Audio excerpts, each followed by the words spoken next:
बिस्मिल्लाहिर्रहमानिर्रहीम। अस्सलाम वालेकुम dear students, myself Tahir Mahmood Rao. तो आज हम पढ़ने जा रहे हैं lecture 14 chemistry first year chapter 4। तो आज का जो हमारा टॉपिक है ना वो है यील्ड के बारे में। तो यील्ड का मतलब क्या होता है? यील्ड का मतलब होता है कि आपको कितनी प्रोडक्ट मिली। यील्ड का मतलब है कितनी प्रोडक्ट हासिल हुई, that is called yield.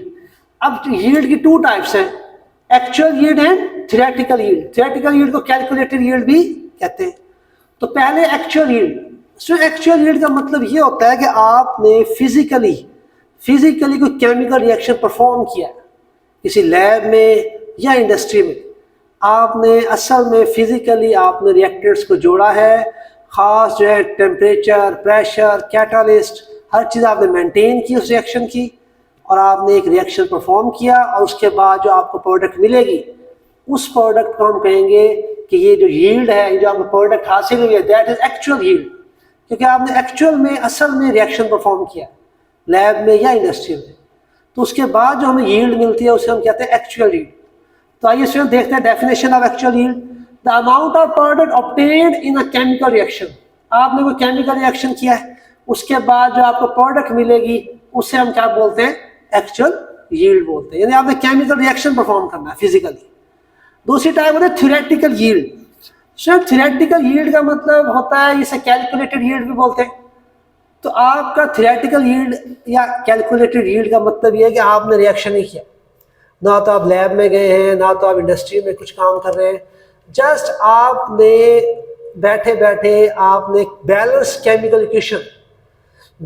Chemical equation को आपने इस्तेमाल करके आपने कैलकुलेट कर दिया, इतने रिएक्टर्स में जोड़ने जा रहा हूं तो इतनी प्रोडक्ट बन जाएगी।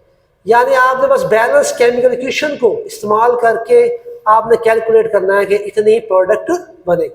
आपने इसमें एक्चुअल में कोई प्रैक्टिकल नहीं करना होता, कुछ नहीं करना होता, जस्ट आपने कैलकुलेट करना होता है। इसी वजह से इसे कैलकुलेटेड यील्ड भी कहते हैं। तो देखिए स्टूडेंट डेफिनेशन इसकी, the amount of product calculated, ठीक है। तो देखिए वर्ड्स यूज हुआ calculated, the amount of product calculated from the balance chemical equation. और ये कैलकुलेशन हम कहां से करते हैं? बैलेंस्ड केमिकल इक्वेशन से करते हैं।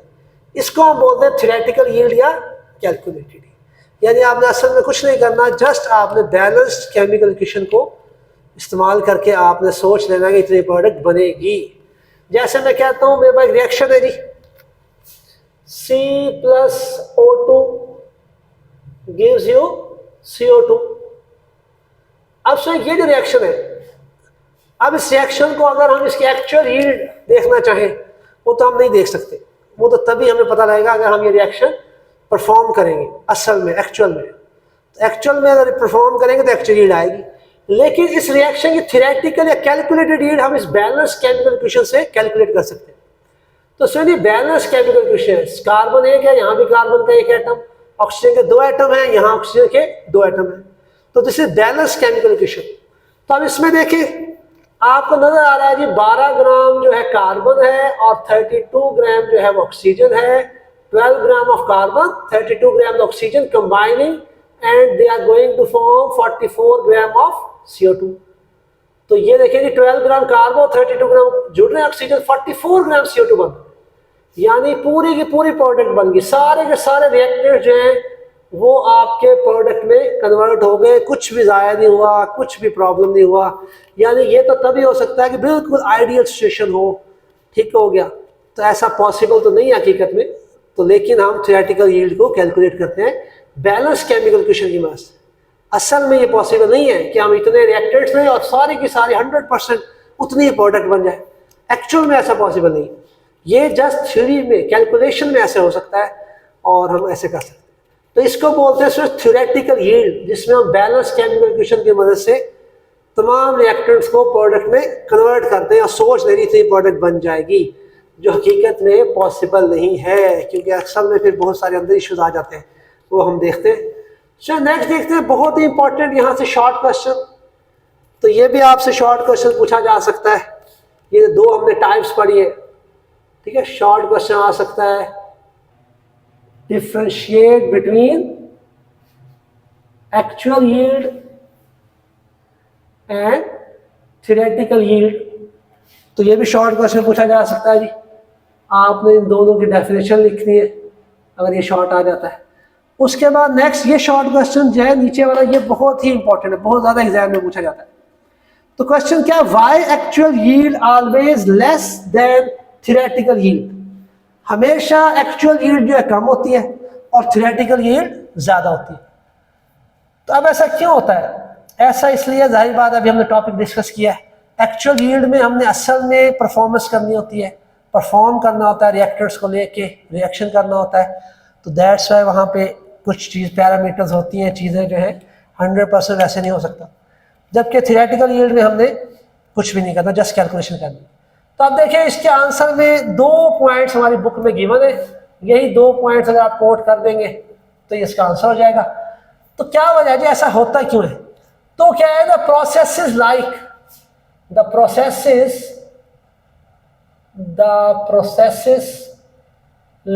कौन से प्रोसेसेस है जी? Like filtration. अब देखिए लैब में जब आप असल में रिएक्शन कर रहे होते हैं ना, वहां पे फिल्ट्रेशन का प्रोसेस आपको करना पड़ता है।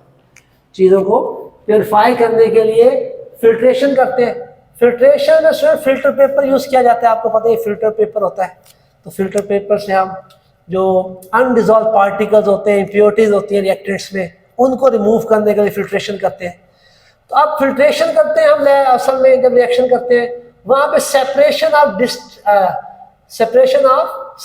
बाय डिस्टिलेशन, वहाँ पे हम डिस्टिलेशन का प्रोसेस इस्तेमाल करके सेपरेशन करते हैं। इसी तरह वहाँ पे हम सेपरेशन बाय सेपरेटिंग फनल, एक सेपरेटिंग फनल होती है, सेपरेटिंग फनल है, उसको भी इस्तेमाल करके हम सेपरेशन करते हैं। तो सेपरेटिंग फनल स्टूडेंट्स आपने इस तरह से होती है सेपरेटिंग फनल, हमारे पास इस तरह से, इस तरह से। ये हम लैब टेक्निक्स जब पढ़ेंगे ना वहाँ पे हम डिस्कस करेंगे। इस तरह से होती है सेपरेटिंग फनल।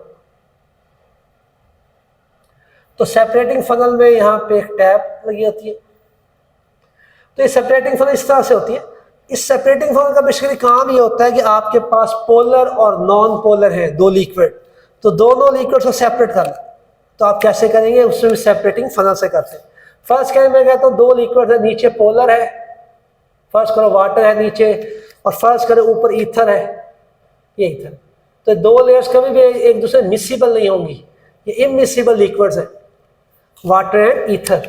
तो इस तरह की जो आपकी डिफरेंट लेयर्स बन जाएंगी और डिफरेंट या आपके पोलैरिटी के लिक्विड्स हैं, इनको सेपरेट करने के लिए हम सेपरेटिंग फनल को इस्तेमाल करते हैं। इसी तरह जो क्रिस्टलाइजेशन का प्रोसेस होता है, वहाँ पे वॉशिंग होता है, क्रिस्टल्स को वॉश करना, ड्राइंग ऑफ रिएक्टेंट्स और क्रिस्टल्स, क्रिस्टलाइजेशन, ये वर्ड्स आपने सुने हुए सारे। तो ये सारे प्रोसेस हम नॉर्मली कर रहे होते हैं इंडस्ट्री में जब हम कोई रिएक्शन परफॉर्म करते हैं। तो अगर ये सारे processes if not properly carried out, अगर आप इनको सही तरह से नहीं परफॉर्म कर रहे, वहाँ पर जो वर्कर्स हैं वो हाईली ट्रेंड नहीं है, वो एक्सपर्ट नहीं है इन टेक्निक्स में, ठीक है, तो अगर वो काम सही नहीं कर रहे, if this process is not properly carried out, अगर ये सारे प्रोसेसेस प्रॉपर्ली नहीं किए जा रहे, तो डिक्रीज द एक्चुअल यील्ड। इससे क्या होता है, एक्चुअल यील्ड जो है वो डिक्रीज हो जाएगी। जाहिर बात है इन प्रोसेस में जो इनएक्सपीरियंस्ड जो वर्कर्स होते हैं वो इन सारे प्रोसेस को करने में बहुत सारे रिएक्टेंट्स को ज़ाया कर देते हैं, जिसकी वजह से रिएक्टेंट्स की मिकदार कम हो जाएगी। अगर रिएक्टेंट्स की मिकदार कम हो जाएगी तो डेफिनेटली प्रोडक्ट भी ज़रा कम बनेगी। दूसरा क्या है, दूसरा पॉइंट है side reactions. Side reactions reduce the amount of desired product. तो जो साइड रिएक्शन होता है ना, उसकी वजह से भी आपकी प्रोडक्ट कम बनती है। साइड रिएक्शन का मतलब सिर्फ ये, जैसे first reaction A + B gives you C, ये एक रिएक्शन है, यानी A और B रिएक्टेंट्स है, C हमारी प्रोडक्ट है। अब साइड रिएक्शन का मतलब है कि कोई ऐसी इम्प्योरिटी हो रिएक्टेंट्स में, या बाहर से कोई रिएक्शन हो करते हुए रिएक्शन परफॉर्मेंस में कोई बाहर से ऐसी इम्प्योरिटी आ जाए जो A से रिएक्ट करने लग जाए और वो D बनाने लग जाए। तो अगर रिएक्टेंट्स में कोई इम्प्योरिटीज हैं या कोई बाहर से इम्प्योरिटी ऐड हो गई है रिएक्शन के दौरान, और वो इम्प्योरिटी फर्स्ट और A के साथ रिएक्ट कर रही है, केमिकल रिएक्शन करने लग गई, तो A से अगर उस इम्प्योरिटी का केमिकल रिएक्शन हो जाएगा, तो फिर A जो है एक और प्रोडक्ट बनाने लग जाए D, वो इम्प्योरिटी के साथ जुड़ के एक नई चीज़ बनेगी ना। तो अगर इम्प्योरिटी के साथ जुड़ने की वजह से A कम हो गया और D बनना शुरू हो गया, तो C तो कम बनेगा ना। तो सी ने तो बनना था ए और बी के कॉम्बिनेशन से।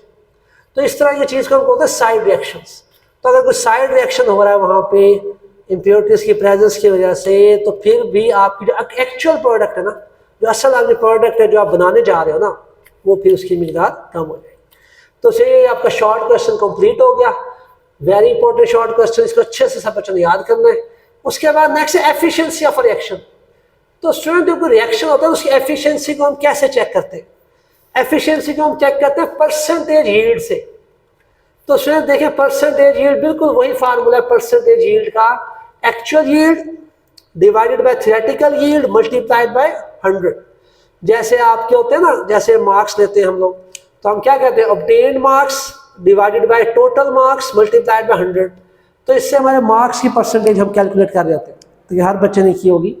तो उसी तरह परसेंटेज यील्ड में भी यही चीज़ है, actual yield divide bye theoretical yield multiplied by 100। अब जो परसेंटेज यील्ड में आता है ना आंसर हमारे पास, उससे एफिशिएंसी ऑफ रिएक्शन को जज करने में हमें आसानी होती है।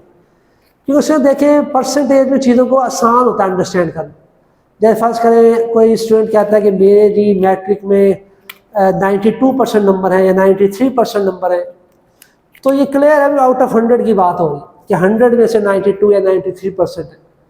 तो अगर कोई स्टूडेंट कहता है जी मेरे मैट्रिक में 1200 में से 1130 मार्क्स हैं, तो आइडिया तो फिर भी हो रहा है, लेकिन एक क्लियर परसेंटेज में जो है ना क्लियरिटी ज़्यादा होती है as compare to the other factor, उसमें क्लियरिटी नहीं आती। ठीक है, तो ये इश्यूज होता है। तो परसेंटेज में चीज़ों को अंडरस्टैंड करना, ठीक है, ये ज़्यादा आसान हो जाता है, ज़्यादा क्लियर आइडिया हो जाता है what is the efficiency of reaction. तो एफिशिएंसी ऑफ रिएक्शन में percentage yield divide is equal to actual yield theoretical multiply 100। तो ये आपके पास है फार्मूला एक्चुअल यील्ड। तो इसकी डेफिनेशन भी याद कर सकते हो, percentage yield is the ratio of actual yield divide bye theoretical yield multiplied by 100। ये इसकी डेफिनेशन भी आप लिख सकते हैं। तो ये था हमारा टॉपिक यील्ड के बारे में। अब नेक्स्ट चलते हैं स्टूडेंट, इसी यील्ड से रिलेटेड हमारे पास है क्विक चेक। Quick check 4.10। तो स्टूडेंट क्विक चेक 4.10 में क्या कह रहे हैं? वो कह रहे calcium carbonate is heated. Calcium carbonate को हम हीट करेंगे CaCO3, इसे बोलते हैं कैल्शियम कार्बोनेट CaCO3, चूने का पत्थर। कैल्शियम कार्बोनेट इज हीटेड और इससे क्या बनता है हमारे पास कैल्शियम ऑक्साइड, इसे लाइम बोल दे, plus CO2 gas, carbon dioxide gas बनती है। तो इसे चूने का पत्थर कहते हैं, लाइमस्टोन, CaCO3 को लाइमस्टोन। लाइमस्टोन सॉलिड फॉर्म में है, उर्दू में इसे चूने का पत्थर कहते हैं। इसे हीट करें तो क्या बनेगा CaO, लाइम। लाइम यानी चूना इसे कहते हैं उर्दू में। चूना वही है जो हम पान पे लगा के इस्तेमाल कर रहे थे लोग जो पान खाते हैं। तो CO lime plus CO2 carbon dioxide gas बनती। ये आपका रिएक्शन है। अब इसमें क्या चीज़ें रिक्वायर्ड है और क्या चीज़ें गिवन है ये देखते हैं। तो इसमें actual yield of calcium oxide is 2.5 kg। ये कैल्शियम ऑक्साइड है, ये हमारी प्रोडक्ट है, हमने इसी पे फोकस करना। तो वैसे तो दो प्रोडक्ट है, लेकिन हमने इसको प्रोडक्ट मान के चलना है, ये इसी के बारे में पूछे ना examiner. The actual yield of calcium oxide is 2.5 kg। तो 2.5 kg है, इसे ग्राम में कन्वर्ट करें तो मल्टीप्लाइड में 1000 करेंगे। तो मल्टीप्लाइड में 1000 करें तो 2500 ग्राम, 2500 ग्राम। ठीक है, तो केजी को हम ग्राम में कर रहे हैं यूज, तो ग्राम में ही हम यूनिट यूज करते हैं नॉर्मली हम कैलकुलेशंस करते हैं केमिस्ट्री और न्यूमेरिकल्स की। तो उसके बाद क्या क्या ये एक्चुअल यील्ड तो आपको गिवन है। अब ये एक्चुअल यील्ड कब है? When 4.5 kilogram of limestone is roasted. आपने लाइमस्टोन कितना रोस्ट किया है? CaCO3 कितना रोस्ट किया है? 4.5 kg। या इसको भी आप ग्राम में कन्वर्ट करें तो 4.5 kg को आप मल्टीप्लाई करें 1000 से, तो कितना बनेगा ये? 4500 ग्राम, यानी 4500 ग्राम हो गया। तो ये हमने 100 ग्राम में कन्वर्ट कर लिया। लाइमस्टोन इज रोस्टेड, यानी लाइमस्टोन आपने 4500 ग्राम, 4500 ग्राम आपने लाइमस्टोन या चूने के पत्थर को रोस्टेड मतलब हीट किया। What is the percentage yield of the reaction? तो रिएक्शन की आपने परसेंटेज यील्ड को कैलकुलेट करना है, परसेंटेज यील्ड। तो ये सिर्फ बहुत ही आसान है, तो यहाँ से थोड़ा सा मिटा लेते हैं हम इसको। तो फिर अब आपको फार्मूला तो पता ही है, तो क्या फार्मूला है हमारे पास? तो सर ये हमारा फार्मूला, परसेंटेज यील्ड हमने कैलकुलेट करनी है। What is the percentage yield? Percentage yield हमें चाहिए, तो परसेंटेज यील्ड का फार्मूला क्या होता है जी? Actual yield divided by theoretical yield multiplied by 100। अब एक्चुअल यील्ड तो हमें गिवन है, एक्चुअल यील्ड हमें गिवन है, the actual yield of calcium oxide is 2.5 kg या 2500 ग्राम। एक्चुअल यील्ड हमारे पास गिवन है, ये है आपके पास एक्चुअल यील्ड 2500, 2500 ग्राम, ये हमें गिवन है, और 100 तो हमारे पास हर टाइम होता है ना, तो ये 100 हमारे पास है। अब यहाँ पे परसेंटेज यील्ड, तो अब हमारे पास क्या रहता है? अब मेरा थियोरेटिकल यील्ड हमने कैलकुलेट कर दिया, तो थियोरेटिकल यील्ड कैलकुलेट करने के लिए यही हमने जो यहाँ पे डाटा गिवन है ना, इसी को हमने इस्तेमाल करना। तो थियोरेटिकल यील्ड कैलकुलेट करते हैं जी, आंसर में हम कहते हैं थियोरेटिकल यील्ड, थियोरेटिकल यील्ड को हम जानना चाहते हैं। तो उसमें इक्वेशन अगर मैं दोबारा लिख लूँ यहाँ पे थियोरेटिकल यील्ड कैलकुलेट करने के लिए, कैल्शियम कार्बोनेट सॉलिड फॉर्म में डिकम्पोज करेंगे, हीट करें, डिकम्पोज हो जाएगा कैल्शियम ऑक्साइड में और कार्बन डाइऑक्साइड में, सॉलिड होता है ये, और ये गैस। अब ये आपके पास इक्वेशन है। तो अब देखेंगे according to balance chemical equation, according to balance chemical equation अगर आपके पास कैल्शियम कार्बोनेट कितना 100 ग्राम, 100 ग्राम कैसे बन गया? ये कैल्शियम का 40 होता है मैस, कार्बन का 12 और 3 ऑक्सीजन है तो 48, तो टोटल 100 ग्राम हो गया। तो 100 ग्राम और प्रोडक्ट कितनी बन रही है? कैल्शियम 40 और ये 16, 56 ग्राम। तो sir according to balance chemical equation अगर 100 ग्राम कैल्शियम कार्बोनेट हो तो इससे 56 ग्राम कैल्शियम ऑक्साइड प्रोड्यूस होता है। अब हमारे पास कितना है? हमने कितना रोस्ट किया था कैल्शियम कार्बोनेट को, तो हमारे पास गिवन है, ये आपका value, this is the value. तो हमारे पास जी 4500 ग्राम हमने रोस्ट किया था, तो इसके हिसाब से आप कैलकुलेट कर लें। तो आप इसको उसी तरीके से आप कैलकुलेट करेंगे स्टोकियोमेट्रिकली, क्या कहेंगे आप? स्टोकियोमेट्रिकली, यानी according to balanced chemical equation. एक तरफ आप लिखें calcium carbonate ratio calcium oxide, तो 100 ग्राम अगर था कैल्शियम कार्बोनेट तो उससे 56 ग्राम क्या प्रोड्यूस हो रहा है? Calcium oxide. और अगर मैं कहूँ 1 ग्राम, अगर मैं कहूँ 1 ग्राम है कैल्शियम कार्बोनेट तो कितना बनेगा? 56 डिवाइडेड बाय 100 ग्राम, इतना प्रोड्यूस होगा। अब हमारे पास कितना है? 1 ग्राम कैल्शियम कार्बोनेट से 56 divided by 100 gram calcium oxide produce होता है। अब हमने कितना रोस्ट किया था कैल्शियम कार्बोनेट? ये अमाउंट है 4500 ग्राम, तो multiplied by 4500 gram on both sides. तो क्या होगा सर? यहाँ पे आगे हम सॉल्व करते हैं, तो 1 मल्टीप्लाइड बाय 4500 तो वही आ जाएगा 4500 ग्राम रेशो, और यहाँ पे करेंगे आप 56 डिवाइडेड बाय 100 मल्टीप्लाइड बाय 4500। तो इसका आप कैलकुलेट करेंगे। अगर कैल्शियम कार्बोनेट 4500 ग्राम होगा तो कैल्शियम ऑक्साइड कितना प्रोड्यूस होगा? इसे कैलकुलेट करेंगे आप कैलकुलेटर से, तो ये आपके पास आंसर आएगा 2520 ग्राम, 2520 ग्राम। तो यानी आपका ये हमने थियोरेटिकल यील्ड कैलकुलेट कर ली। ये कैल्शियम ऑक्साइड की साइड थी ना, ये कैल्शियम ऑक्साइड, ये कैल्शियम कार्बोनेट, तो ये आपका जी कैल्शियम ऑक्साइड इतना ग्राम बनना चाहिए था। थियोरेटिकल यील्ड है ये, थियोरेटिकल यील्ड। देखिए सो यहाँ भी आपको क्लियर हो रहा है, ये थियोरेटिकल यील्ड है, ये ज़्यादा है। तो थियोरेटिकली जो हमने कैलकुलेट किया है वो है 2520, यानी बैलेंस केमिकल इक्वेशन की वजह से हमें 2520 ग्राम यानी 2520 ग्राम प्रोडक्ट बन गया कैल्शियम ऑक्साइड। लेकिन एक्चुअल यील्ड कितनी है?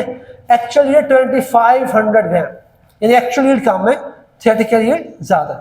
तो असल में जब हमने रिएक्शन किया तो डेफिनेटली कुछ रिएक्टेड ज़ाया हुआ या कुछ हुआ, ये सारे प्रोसेसेस हुए तो चीज़ें कम हो गई। तो एक्चुअल यील्ड कम है, थियोरेटिकल यील्ड ज़्यादा है। अब efficiency of reaction, efficiency of reaction निकालने के लिए हम क्या करते हैं जी, एफिशिएंसी यानी कितने परसेंट प्रोडक्ट बनी, कैसा रिएक्शन हुआ, उसका अंदाज़ा होता है हमें एफिशिएंसी ऑफ रिएक्शन से। एफिशिएंसी ऑफ रिएक्शन का फार्मूला यही है, परसेंटेज यील्ड कैलकुलेट करना होता है। तो एक्चुअल यील्ड आ गई, थियोरेटिकल यील्ड भी आ गई,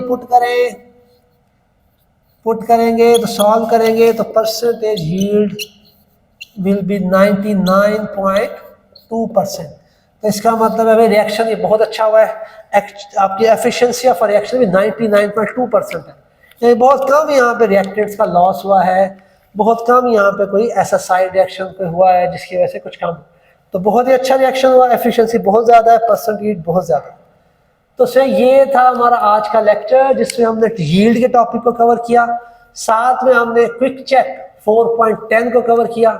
तो सर यील्ड का एक है सैंपल प्रॉब्लम, जो सैंपल प्रॉब्लम है यील्ड से रिलेटेड वो है 4.20।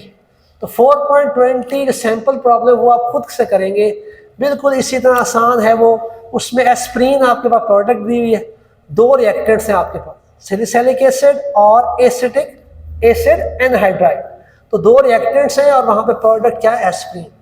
तो वहाँ पे आपने सबसे पहले क्या करना है, वहाँ पे आपने लिमिटिंग रिएक्टेंट को आइडेंटिफाई करना है, क्योंकि वहाँ पे 2 रिएक्टेंट्स हैं, यहाँ पे सिर्फ 1 रिएक्टेंट था, तो यहाँ पे इतना इशू नहीं लिमिटिंग रिएक्टेंट का, एक ही तो रिएक्टेंट है यहाँ। तो वहाँ पे 2 रिएक्टेंट्स हैं आपके पास, वहाँ पे आपने जस्ट पहले लिमिटिंग रिएक्टेंट को आइडेंटिफाई करना है। दोनों रिएक्टेंट के मैसेज आपको गिवन है, प्रोडक्ट वहाँ पे आपको एस्प्रीन दी हुई है। तो जब आप लिमिटिंग रिएक्टेंट को आइडेंटिफाई कर लेंगे तो लिमिटिंग रिएक्टेंट की मदद से आप कैलकुलेट करेंगे प्रोडक्ट कितनी बनेगी, वो आपकी थियोरेटिकल यील्ड हो जाएगी। एक्चुअल यील्ड वहाँ पे आपको गिवन है, तो सैंपल प्रॉब्लम में भी आप सेम फार्मूला अप्लाई करेंगे, percentage yield equal to actual yield divide by theoretical multiply by 100। तो वो आपने खुद करनी है सैंपल प्रॉब्लम, वो आपकी असाइनमेंट है। तो सही ये था हमारा आज का लेक्चर, उम्मीद है आपको समझ आया होगा। अपना बहुत सा ख्याल रखिएगा। Thank you so much. Allah.